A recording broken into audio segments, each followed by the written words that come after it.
Бардық адамдар Кока-Коланын зиянын айтышат, мен кээ бир пайдаларын айтып коеюн. Биринчиси, тиштериңиз өзү эле көйлүп түшөт. Тиш оорусуна көп калдыгасыз. Тиштердин оорусу, жумшашы, тез эле көйлүп түшүп калышы, ушул сыяктуу айтор стоматологияга көп каттайсыз Кока-Коланы эгерде көп иче турган болсоңуз.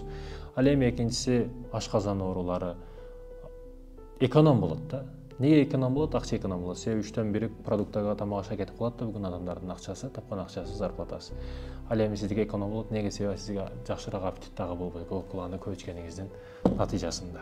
Акча эконом бул жакшы нерсе эмеспи?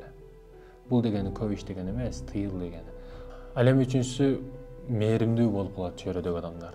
Себеби мээримге муктаж болуп каласыз да. Кока-Коланы тынымсыз ичсеңиз, ушундай мээримге муктаж болуп каласыз.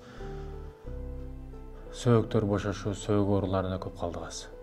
Кичине эле жолдон кетип жатып жыгылып калсаңыз эле сөөк чыгып кетиши, сөөк сынышы, ушул сыяктуу нерселер өтө көп болот Кока-Коланы тынымсыз калтырбай ичкен адамдарда. Эми жардамга муктаж болгондон кийин албетте жардам беришет элдер. Көзүмө кете албайт. Ошондой экен, ден соолукту сакташ керек, урматтуу мекендештерим. Ооз меники, тиш меники, бардыгы меники деп туруп оозго келгенди ура берсең, айтат го, алдыга келгенди жей бериш карабастан, бул малдын иши дейт да. Сортировкалап, тазалап жеш бул адамдын иши. Себеби неге? Малда акыл жок, адамда акыл бар. Ошондуктан ден соолукту сүй, өзүңдөн күйбөсөң, ден соолукту сүйбөсөң, эч ким сени сүйбөйт, эч ким сага күйбөйт. Негизгиси ушундай. Ал эми айта турган маселе, ушул жаатта, мисалы продукта жааты, ким аркылуу келип атат жана кимге кетип атат акчасы. Сиз иштеп таптыңыз акчаны, ага кимдин колуга бересиз деген суроо да. Бир орускабы, же бир кыргызгабы, же бир еврейгеби, кимге бересиз? Магазиниңиз кимдики? Ошого берип атасыз да.